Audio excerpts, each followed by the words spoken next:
मैं रोजा हूँ और साइंस के मुताबिक जब आप रोजा रखते हैं तो ऑटोफेजी खराब डीएनए सेल्स को खत्म करती है, सोजिश कम होती है और कैंसर का माहौल कमजोर हो जाता है। जिस्म पुराने और खराब खलियों को तोड़कर निकाल देता है, मुदाफ़ती निज़ाम नए खलिए बनाता है और सोजिश कम हो जाती है। ये अमल एंटी एजिंग, एंटी कैंसर और एंटी डिजीज है।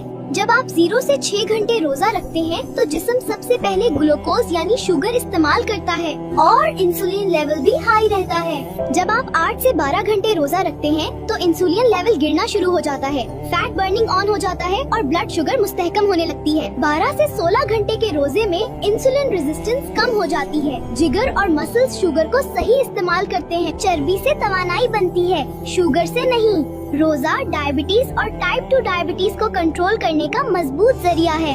हाई ब्लड प्रेशर में रोजा रखने से इंसुलिन कम होता है, नमक की मिकदार कम जमा होती है और खून की नालियां रिलैक्स हो जाती हैं। इसीलिए रोजे से नसों का प्रेशर कम होता है और ब्लड प्रेशर कुदरती तरीके से कंट्रोल हो जाता है। मोटापे और पेट की चर्बी के लिए रोजा इंसुलिन को कम करता है, चर्बी जलने लगती है और हार्मोन्स का तवाजुन बेहतर हो जाता है। पेट की चर्बी कम हो जाए तो ब्लड प्रेशर, शुगर और दिल सब कंट्रोल में आ जाते हैं। दिल की बीमारी में रोजा रखने से खराब कोलेस्ट्रॉल कम होता है, अच्छा कोलेस्ट्रॉल बढ़ता है और खून जमने का खतरा कम हो जाता है।